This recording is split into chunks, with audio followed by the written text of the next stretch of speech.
Assalamualaikum warahmatullahi wabarakatuh. Selamat siang semuanya. Pada hari ini saya akan kembali memberikan sharing dan informasi kepada semuanya terkait dengan materi CDOB atau cara distribusi obat yang baik yang diatur dalam Peraturan Badan POM tentang CDOB. Sebelumnya saya sudah memberikan informasi terkait 4 hal aspek CDOB, yaitu manajemen mutu, organisasi manajemen dan personalia, bangunan dan peralatan, dan operasional.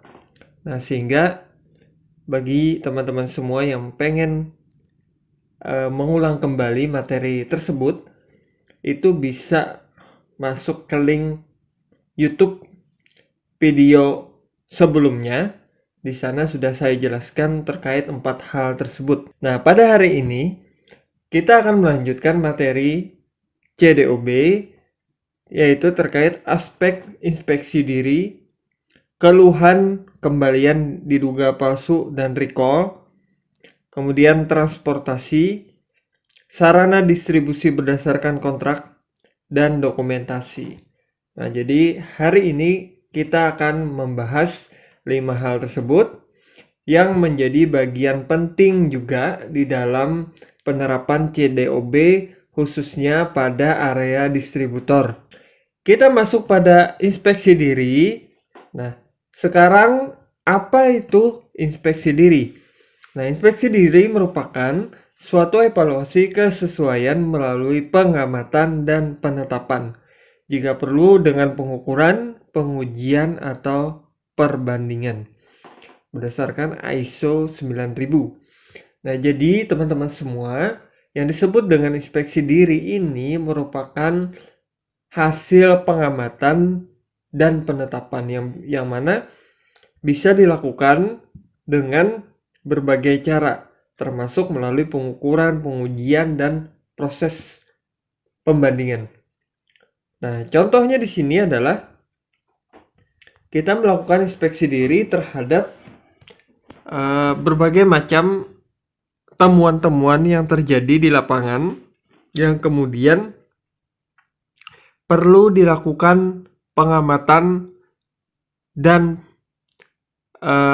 perbaikan lebih lanjut. Nah, tahapan yang perlu di sana, maka yang pertama adalah dibentuk sebuah tim, yang mana di sana merupakan orang-orang yang berkaitan dengan proses pemantauan dan evaluasi terhadap pelaksanaan prosedur yang sudah ada saat ini. Nah, yang dilakukan kemudian inspeksi pada semua aspek CDOB.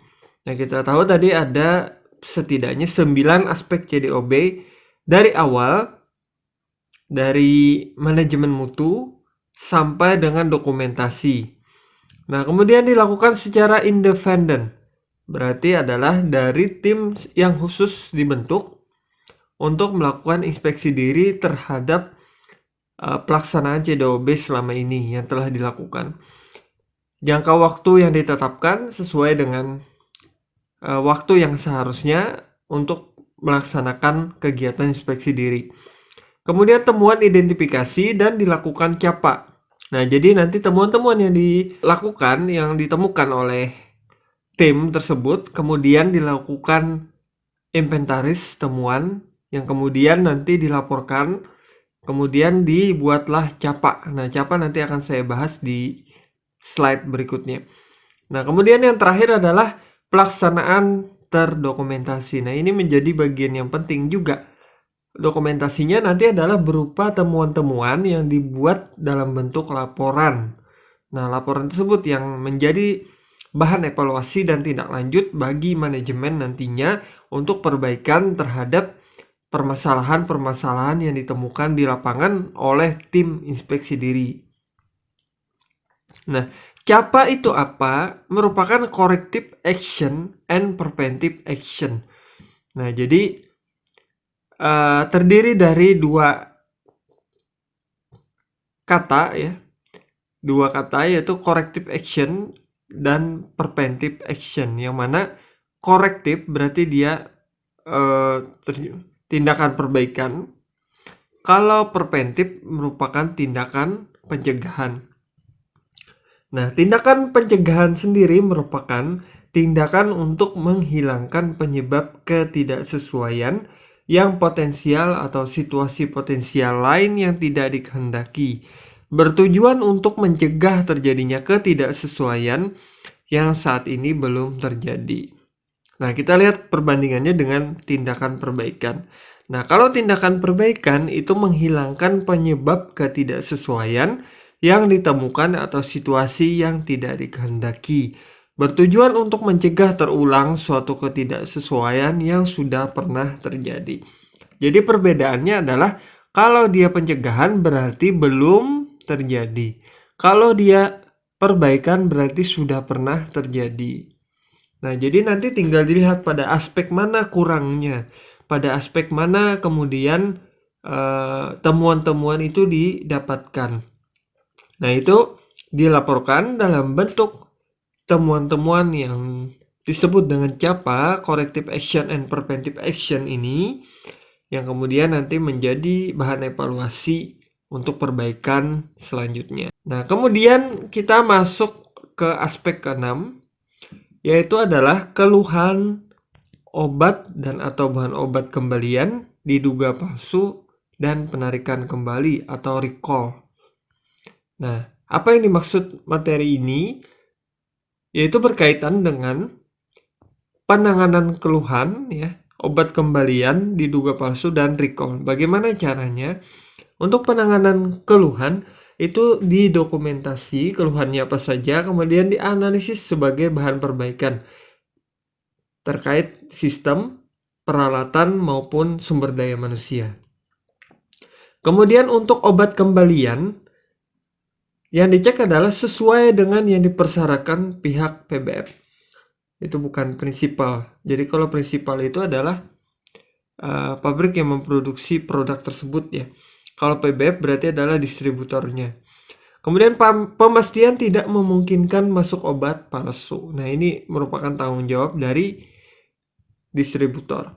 Kemudian diduga palsu, pengawasan pada setiap lini kegiatan, kemudian melaporkan kepada instansi berwenang atau industri farmasi. Nah, sampai sekarang memang banyak ya beredar juga obat-obat palsu yang kemasan dan isinya diserupakan dengan aslinya. Bahkan mungkin kalau sepintas kita kadang sulit membedakan antara asli dan palsu. Nah, maka di sini salah satu tanggung jawab dari distributor adalah memastikan bahwa barang-barang yang didistribusikan tersebut merupakan barang-barang yang terjamin keasliannya.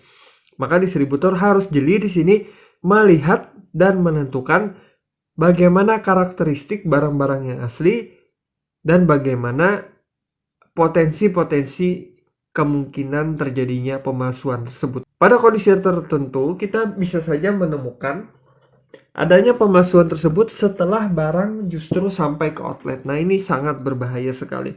Maka peran distributor di sini sangat vital untuk mencegah terjadinya pemalsuan. Kemudian recall, barang yang dikembalikan yaitu dilaksanakan segera setelah menerima perintah, didokumentasi, mendukung pelaksanaan sampai tuntas ke outlet terkecil, dan pelaporan ke instansi yang berwenang. Jadi kalau ada recall, barang yang dikembalikan atau penarikan kembali ya istilahnya, itu maka harus ditindaklanjut dengan segera sesuai dengan surat perintah.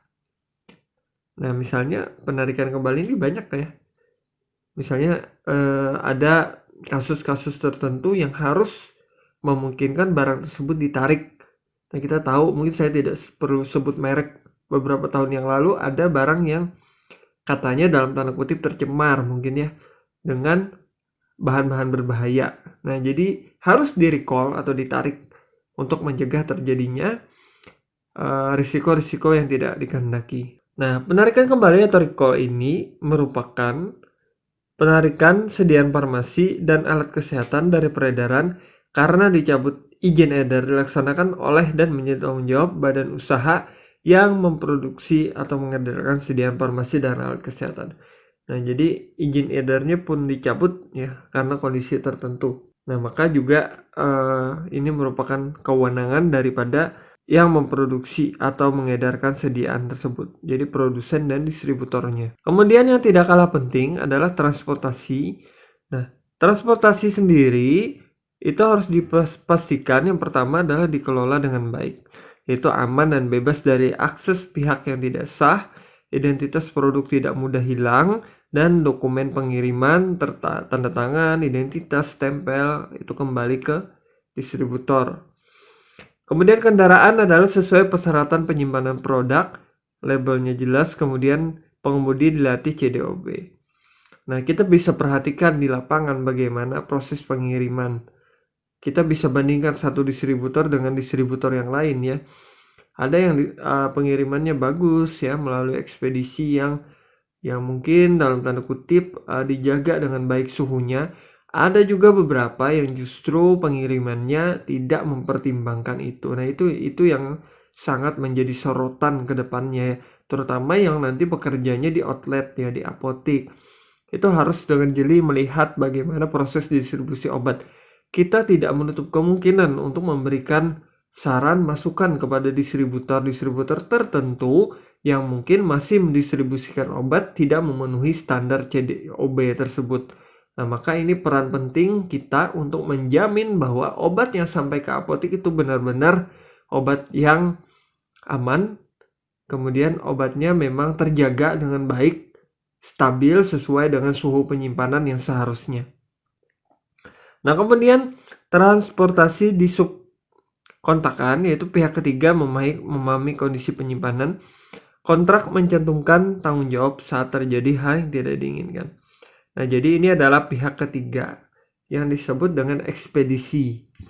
Nah, jadi kalau distributor juga memanfaatkan fasilitas ekspedisi, maka kita juga tadi seperti yang saya jelaskan perlu dengan jeli melihat kondisi di lapangan. Jadi jangan sampai tadi kita menerima barang yang mungkin tidak sesuai dengan kondisi yang seharusnya. Nah, maka itu menjadi tanggung jawab dari pihak ekspedisi. Nah, namun kita perlu juga menilai tersebut untuk memilih distributor ke depannya yang sesuai dengan kualifikasi yang seharusnya. Nah, jadwal kiriman disesuai dengan jadwal moda transportasi, perkiraan waktu datang, kondisi geografis, dan kondisi keamanan. Maka pada daerah-daerah tertentu yang kondisi geografisnya jauh dan mungkin perlu medan yang berat, maka biasanya pengiriman tidak bisa sedikit, maka harus dalam jumlah yang banyak. Nah, itu juga perlu diperhatikan dengan benar kondisi barang, terutama tempat penyimpanan harus sesuai dengan suhu yang seharusnya. Ini contoh ya, kode internasional atau nasional untuk simbol-simbol yang berhubungan dengan pengiriman barang. Nah, yang mungkin sering kita lihat ya, yang mana ya ini ya. Nah, bahan mudah terbakar, cairan mudah terbakar ya.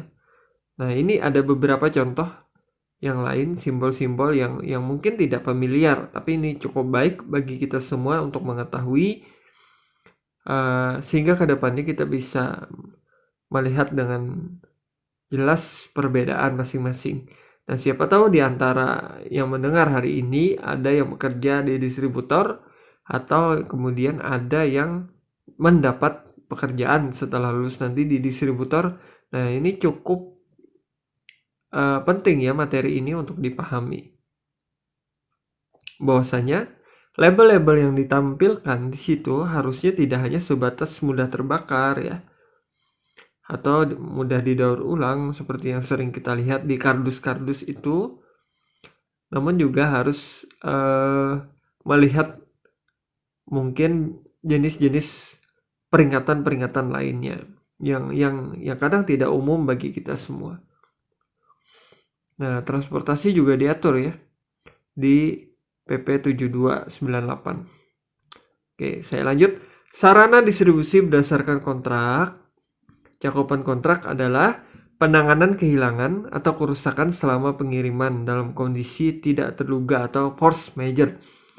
Kewajiban penerima kontrak untuk mengembalikan obat kepada pemberi kontrak jika terjadi kerusakan selama pengiriman dengan menyertakan berita acara kerusakan.